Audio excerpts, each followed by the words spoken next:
being able to find one's purpose. I'm all about that. I am all about how do you find your purpose? How do you find your passion and your joy? One could say it's just so you live a happy life. Yes, that's part of being able to find one's purpose and being able to find your slot, right? The thing where you go, hey, this is me and this is me, and they go together and look at that. Oh my God, I have a career. That's meaningful. But it also, I think, feels like it leads to durability in your career. It leads to satisfaction over decades of time.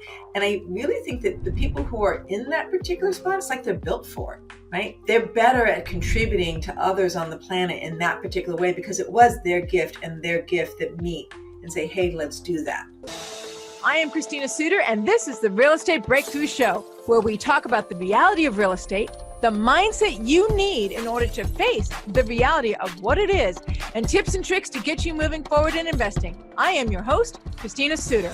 Hey you, this is Christina Suter on Real Estate Breakthrough. I am so excited because I have Krista Fedke with me. I was able to corner her and say, no, you have to be on my podcast. You have to. I was really excited because I was hearing what it was that she was doing.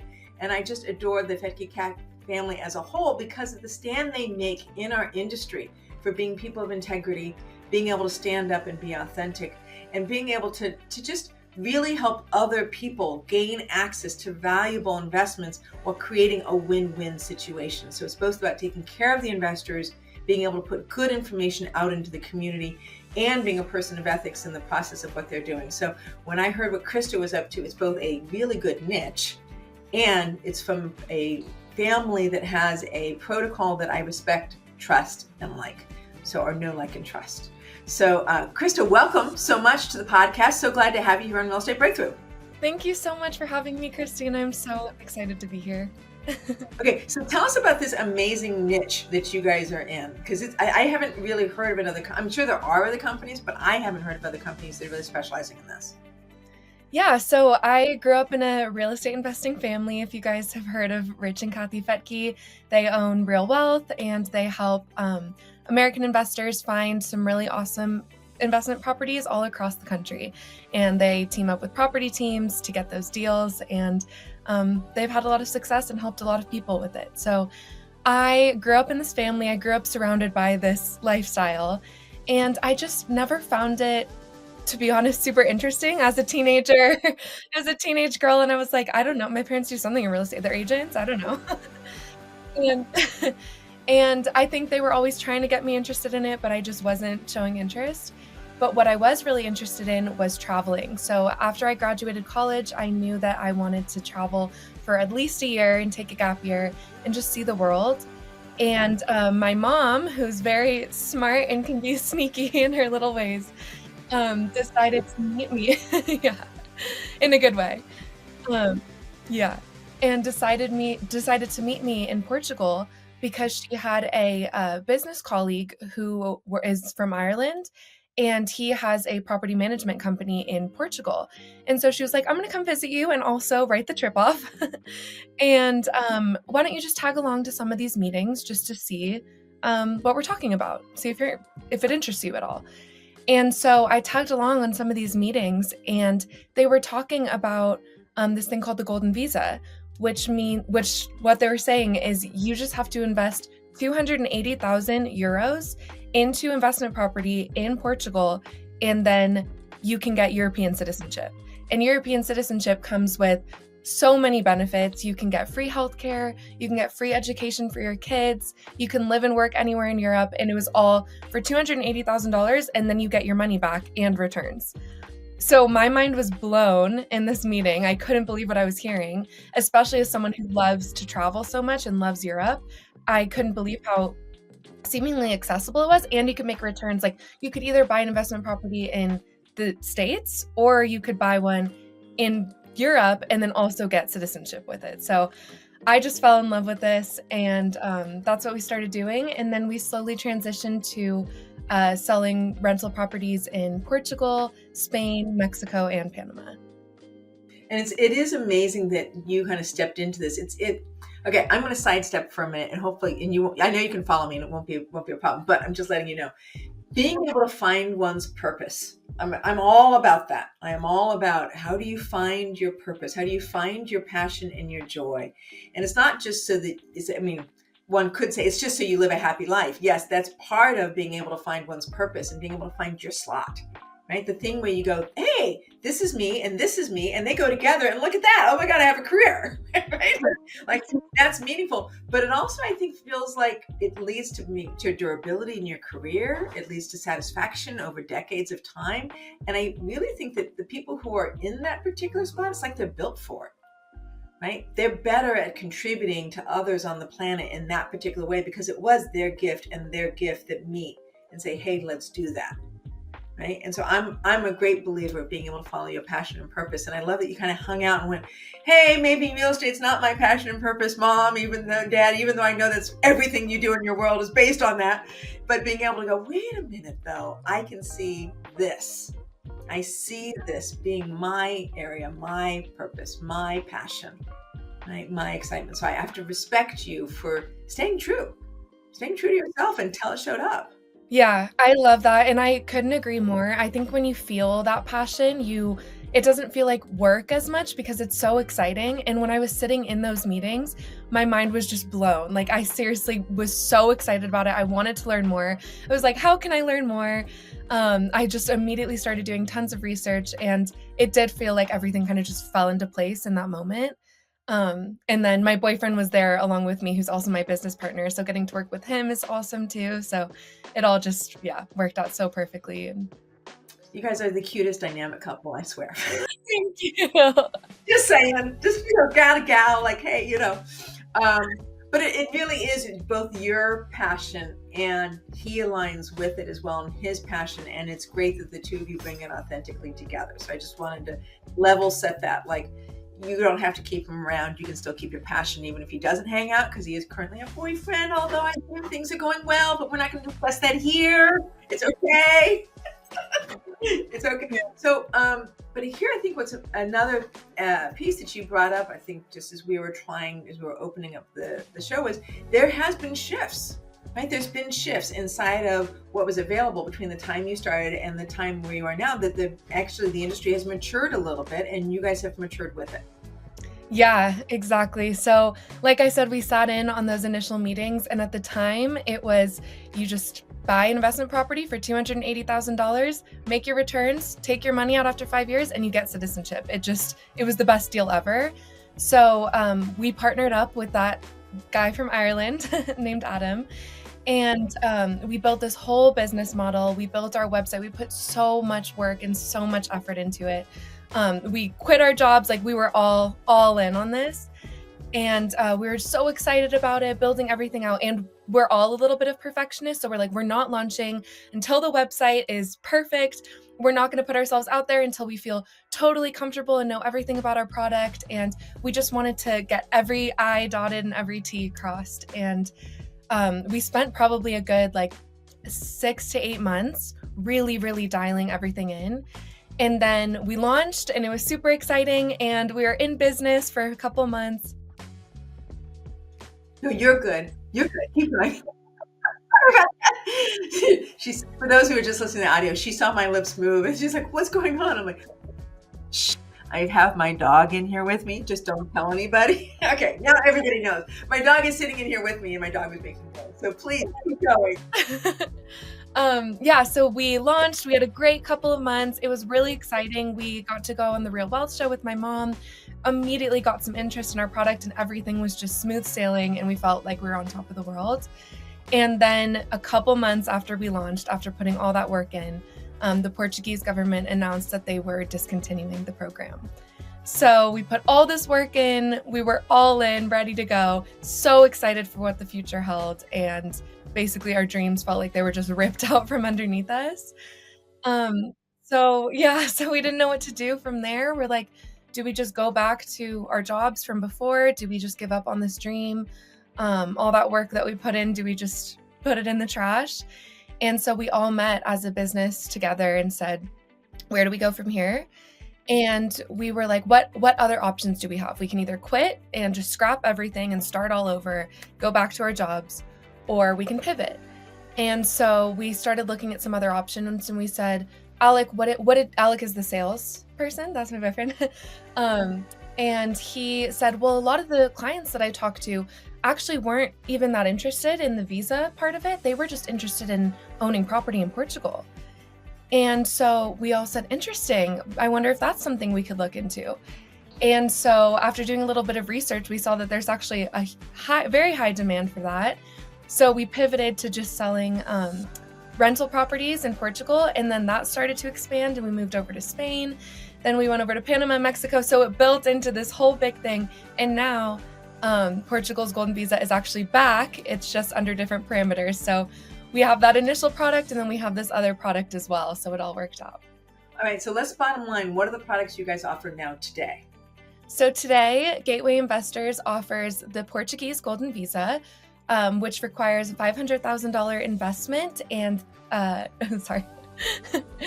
which requires a $500,000 investment into a real estate fund. You make 2% returns per year, take your money out after 5 years, and then you get Portuguese citizenship, which means you can live and work anywhere in Europe. You can get free healthcare, free education, and all the perks of European citizenship. And we also offer rental properties in Portugal and Spain and Mexico and Panama.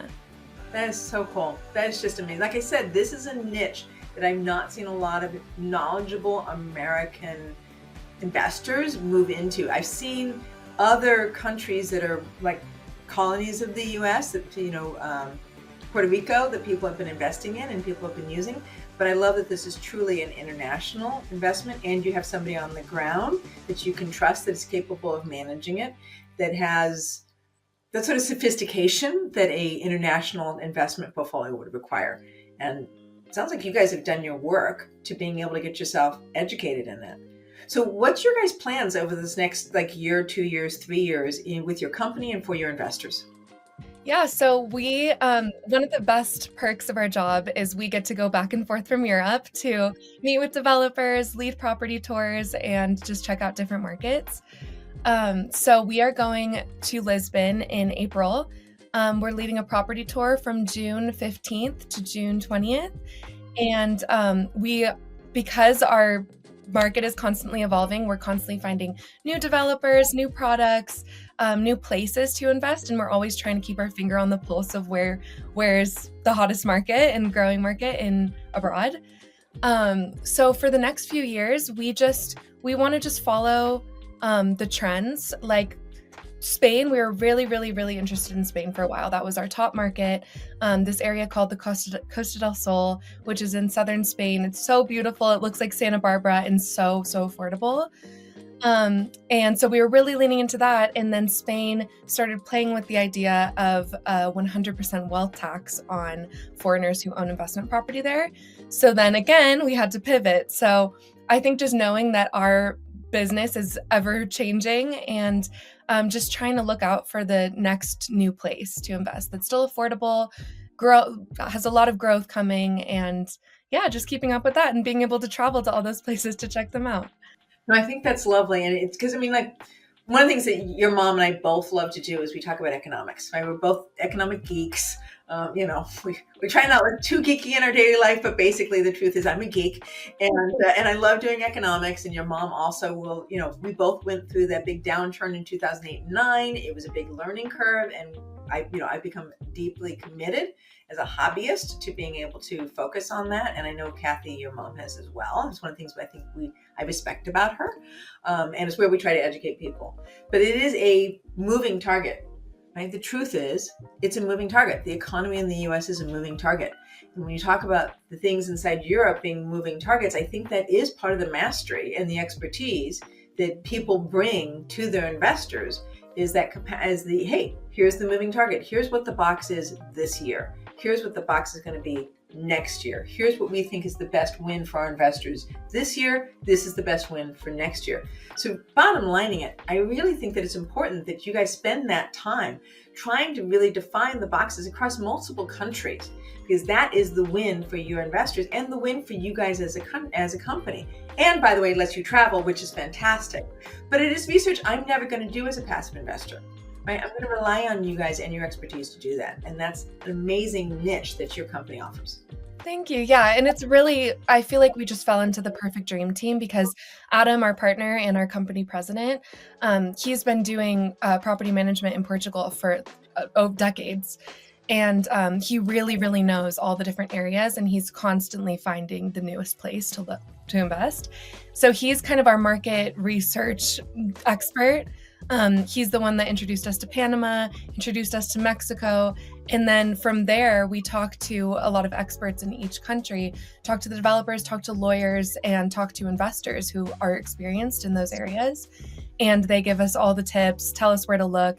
And then I am a research. I love research. Oh no, you got your mom's research bug. I do. You're a closet geek like the rest of us? I am. Yay! So I'll hear it from someone, they'll say, oh, have you checked out Mérida in Mexico? And I say, oh no, let me look into it. And I do all the research, I find all the data, and then we go all in. That is so important. And the research and the data really is the thing, because I wouldn't even know. I mean, give me a due diligence list on an apartment building somewhere in the U.S. I'm like, oh, got that.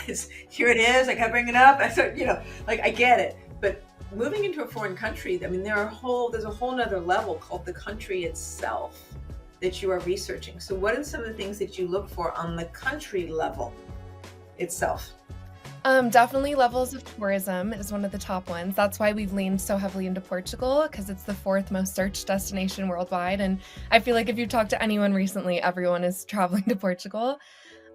We always look for, honestly, I think something that people don't really realize is it's very, very similar to the US. So looking for all the same things. I would say the only difference would be jobs. We're not looking for jobs as much because it's more reliant on tourism and we do more short-term rentals. But other than that, tourism levels, new infrastructure, all the same metrics that you would look for investment property in the US, you would look for in abroad as well. Okay. And it sounds like also incentives for US dollars to be there. Yeah. Oh, and currency, of course, currency conversions. If the euro's going down, if the euro's going down and the dollar's going up, then your money's going to work a lot harder for you. Work hard for you. Yeah, exactly. And of course, like the tax and the golden ticket, golden visa, the golden visa. Perfect. That makes a lot of sense. So tell me about a story that was like perfect, like it worked for your investor and it was just the right match. I think one of the sweetest ones, because I love your whole thing and your whole message of purpose and passion and really helping people. I think you have really strong values and that's what I want to be all about too. So when we initially started with the Golden Visa, we just thought it was such a cool product. We were so excited to sell it and tell everyone about it. But I think we didn't realize the type of people that would attract. And some of the stories and some of the people that we're able to help were so touching. One in particular was this guy had a new 6-month-old baby and his whole family lived in Amsterdam, but he did not have citizenship there. And for some reason, he tried everything he could do. He tried all the different ways. Certain countries are very, very welcoming to foreigners visiting or getting 6-month visas or stuff. But actually, the U.S. is not. I have some dear friends who live in Macedonia who, like, I visited them and they toured me around Macedonia and I spent 10 days there and it was amazing and I did all this stuff and then like I can't bring them here. I was like, wait a minute, hold on, I want to like return the favor and I can't. At least not easily. Go ahead. Yeah, and it's so sad because you don't think about those things really, but like he just had a brand new baby. All he wanted was to be near family and his whole family was across the ocean and he couldn't be there with them. So he saw this opportunity, he heard about it on the Real Wealth Show and he immediately jumped on it and he was just so excited to be able to raise his baby near his family. And it was just really touching. Like I wasn't really thinking of those reasons behind it. I was like, you get free healthcare, you get this. It's so exciting. You get a property in Portugal. But I wasn't really thinking about the heartwarming thing. So that was really, really special. That was really good. It's a really good description too of, there is so many values, right, that people have that we can deliver as investors. Tell me about a story that didn't go right and how did you guys deal with that? I mean, that's That's part of the hard part of investing, right? Is it doesn't always go right. It doesn't. Like we just like let's be authentic here. Let's be real. The truth is it doesn't always go right. And so part of being a successful real estate investor is having that inner grit and that inner, I don't know, ethics or North Star, where you just try to do what's right so that there's a win-win and it lands well. So tell me about something that didn't go right. Yeah, that's a great question. And I love the transparency because a lot of people don't talk about that side of it. And growing up, I obviously saw my parents doing this, and they would do these big development deals and these big syndications, but I also saw the stress behind it. And I've seen my mom at her peak helplessness, not knowing what to do. I saw her in 2008. I saw her when some deals didn't go right because a partner was greedy or something completely out of her control. And I think that's what I looked at. And I was like, I don't ever want a job that's stressful. She was worried about getting investors' money back. She didn't want to screw anyone over. So that was something that I was always really afraid of, and part of why I didn't want to get into real estate investing. And we did experience it pretty early on, actually, but it was a great lesson. We sold a property in Mexico to some partners that went in on the deal. And it seemed like such an amazing deal at the time. We were so excited about it. And they signed, they bought it, and they started making their payments. And we were asking the developers for updates on the building progress, and we weren't getting them. And we kept reaching out, and they weren't responding to us. And we started getting really, really, really scared. Like, these people just trusted their money with us, and what if we lose it? And are we even legally covered? Just full frantic panic. Good questions. Are we legally covered? Like, go there, girl. Go there, girl. Tell us. So we don't want to lose their money because we promised this whole thing, and and so it was really, really scary. So we just had to kind of, obviously we're young in this industry, but we had to put our big boy and big girl pants on, and we would not stop bothering the developer. We called every single day, nonstop, pestering them, and finally got a response. And they said they were dealing with some regulation restrictions and building permits, and there was just a delay. So we said, this is very unprofessional. Like, we need updates. You should have been updating us this whole time and responding to us. And because we put that heavy foot down, now they've been consistent with giving us updates and everything like that, and a full timeline. We were like, we need all the full timeline, and we also need to know what happens if this isn't built. We got it all in writing and legally signed and everything, that if the project is not completed by the date they specified, our investors will get all of their money back. But since we reached out to them and put our foot down, they've been sending consistent updates. Now they're doing all the horizontal construction and getting all the electrical in, and things are running smoothly now. We have a full timeline and everything's back on track. But it was very, very scary in the moment because we didn't know what to do. But luckily it worked itself out. But we definitely learned from that. I will tell you the truth. Since I invest a lot as both an LP investor and an active investor, I don't invest in an LP place or in a syndication or joint venture deal unless they can tell me a story about how something went wrong and how they fixed it. If they tell me, no, we've never had any losses, I'm like, okay, I'll talk to you later, babe. Like, if you can't own it, I mean, I've been investing for 35 years. I know perfectly well things go wrong. I have stuff, they can't say the word. I have stuff that goes wrong all the time, right? And I have losses. I do have losses. Every cycle I have some version of a loss. The whole portfolio might go down in value like it did in 2008 and 2009, or it might be a piece of it. I lose a piece of it, but then I'm okay. Like, the net worth ends up being flat or more, but I lost on that deal. And I know I lost on that deal, and I'm responsible for that.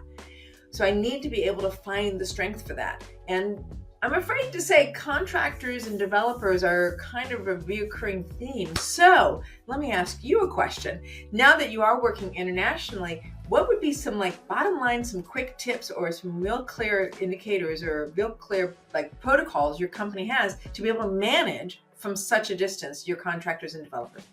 That's a great question. We absolutely, first thing we look for is a track record. We need to see a whole inventory of completed projects that are performing well.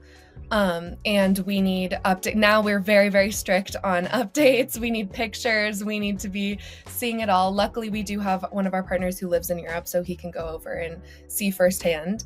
And yeah, just constantly getting updates, but really good track record. And yeah, that's. And it sounds like part of the power is in the contract. I mean, you mentioned that earlier, right? Having a timeline and a contract with them. A super, super solidified contract. We work with only the best legal firms in each of the countries that we work with. And the reason that we partner with legal firms in the country is because they know the laws, they know the regulations. A lot of our clients say, well, can we work with an American lawyer? And you can, it's totally up to your discretion. But we prefer working with legal firms in the country because they know how the law works in that country and they know these developers. And sometimes we've met with our legal firm and when we're about to partner with the new developer and we say, what do you know about this developer? And if they have heard anything bad, then immediately we walk the other way.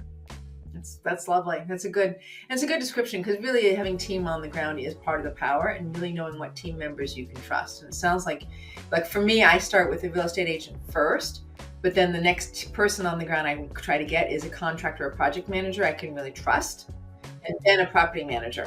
And so once I've got somebody who can help me with acquisitions, somebody who can help me with the project itself, and somebody who can manage it once it exists, then I feel like I at least have my 3 key members on my team, and I can go, okay, I now have a new market I have control of, right?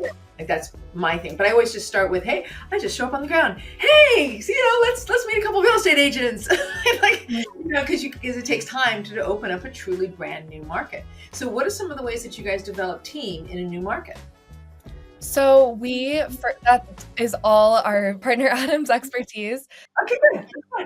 That's good. How does Adam do it? Not a problem. Because it's all part of your company, right? I mean, this is how your company succeeds. So originally, like I said, we started with Portugal, and he's very well connected in Portugal. He knows pretty much every developer. He knows all the reputations of every developer. He knows the areas. He knows everything about it. So first, he does the market research, and he knows what to look for. So since he did it in Portugal for so long, he knows what to look for, the numbers to look for, exactly the contracts to look for, every detail of it. And then from there, first we find the developers, we go in person, we always meet with them, hear their whole pitch, see some of their completed projects. And then we find a reputable lawyer in the area and run all the contracts, all the numbers, everything that they pitch to us, we run it by the lawyers and see if it all adds up. And then we will usually try to find someone who's invested in one of the developer's previous projects and then ask them how that experience was for them. And if all of those things check out, then we'll move forward and write up the contracts and all of that. That's super cool. That's great. Thank you for giving me all those tips, because I know if I was investing in, that would be one of my first questions is, how do you control quality on the ground? Give me that, right? Like that's going to be like that's. So what is your guys' dream with this company? Like, where is it going? Like, not just like 2 years, 3 years, like 10 years, 20 years. What are you and your boyfriend seeing as being the thing that you guys are creating? I mean, I'm sure there's a vision in your head about where this is going. Yeah, of course. Yeah, our dream is to be, the name of our company is Gateway Investors. Our dream is to be the gateway for American investors to invest all across the world. And in our dreams, it would be Asia, it would be South America, it would be all these hot spots around the world, finding the best deals and having a team that could help us with that. Right now, Alec is our only salesperson, so he has a lot that he has to know.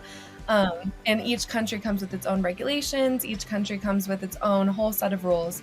So it's a lot for him to remember. And I think in the future, we would love to hire some more people that could maybe specialize in each country. So Alec could be the master on Portugal. Someone else could be the master on Spain. And every salesperson has their country that they know absolutely everything about. And just expand all over the world and be able to help a lot of people buy some really awesome properties, get citizenship, and diversify their portfolios and make a lot of money, and also get to vacation in these amazing places while making money off of them. That is so cool. So cool. Okay, so here's the thing that I really ask everybody this question. What does financial freedom mean to you? We're using real estate to break through to our financial freedom. What does it mean to you? That's a great question. I love this question. My parents are all about financial freedom, and I think watching them while I was growing up, I never really realized that it was abnormal, the life that they lived. We would go surfing on a Tuesday at 10 if I didn't have school. I was the one that would hold us back. But we would go on vacations. If I ever needed to be picked up from school, it was no problem. My parents could come pick me up. They never missed a dance recital. They never missed an acting class. They were there for absolutely everything. And I never realized that that wasn't the norm until I grew up. And I saw that a lot of people, that's not the reality. They're constrained to a 9 to 5 and they don't make their own schedule. So I think I just want exactly what my parents have, which is freedom of time, time to spend with my family and my loved ones and doing the things that I love, like traveling and adventuring and skiing on a Tuesday and hiking and all of that. I do have to say that that makes perfect sense. Freedom over your time. I usually hear that freedom over my time and freedom over like that anxiety, like free from anxiety, right? And any concerns about financial freedom. The one I heard that I thought was the most interesting was somebody who worked 9 to 5 who said freedom over my integrity. We don't think about that. When we're in charge of our lives and we have choice over what we're choosing to do, our integrity is what guides us. But if we're working for somebody else, some other company, and we don't like their integrity, but we're still with that company for whatever the reasons are, then it's freedom over your own integrity. Yeah, isn't it? But I mean, for me, my story is all about being able to pick up my daughter from school, right? So like when I was a kid, my mom was an entrepreneur, but she was also the head of her company and she was slammed most of the time. And so she'd be late picking me up from school, anywhere from like 15 minutes to 2 hours. Right. And my sister practically raised me. She's 5 years older than I am, and she practically raised me. And so for me, my freedom, my financial wealth has been almost 100% about being able to be a good parent. Can I just show up for my kid? And now I love to teach and I love to show up for my students. And like, it became a thing for me. So, financial freedom can be meaningful and powerful when applied, and it has nothing to do with the money. I love that so much. And it's so funny because as a kid, you don't even realize those things until you grow up a little bit. And then you see kind of the sacrifices that your parents made and how much they were able to be there. And just, I don't know, I feel like after you grow up is when you realize how much your parents really do for you. And I'm sure your daughter sees that now for sure. She's 15 and she still likes me. Okay. So as of this recording, right, I'm timestamping it. She's 15 years old. And as of this recording, she still likes me. Still says, "Hey mom, you're a great mom." And I hear that not all moms are great. So thank you for being a great mom. And I'm like, "Oh, thank you so much." Cry. But we try, right? We work very hard. And as did your mom and Rich as well. So if people want to invest in your amazing niche company, which I think is fantastic, how do they get a hold of you? What's the right way to reach out? Like, give us a lowdown. Yeah, so you can just go to gatewayinvestors.com. And there's plenty of places where you can book a call with Alec. And I think that's the best way to get in touch and just kind of figure out what you're looking for. He can break it all down for you. He's happy to answer any question. He loves talking on the phone. So if you're a talker, then he will absolutely love that. Or you can just browse through all of our inventory on our website. We have all the information about our tour on our website. It's all there. But if you're a phone call person, then you could also book a call. That's good. Yeah, so Gateway Investors, GATEWAY, gatewayinvestors.com. That's beautiful. Krista, thank you so much for your time. I so appreciate you being willing to be on my podcast. I'm so glad we finally worked this out so that you could show up. I love your niche. I love your family, and I love the ethics that you guys stand for. So thank you, thank you, thank you. This is Christina Suter. Yeah, honey. This is Christina Suter with Real Estate Breakthrough. Tune in 2 weeks for the next episode.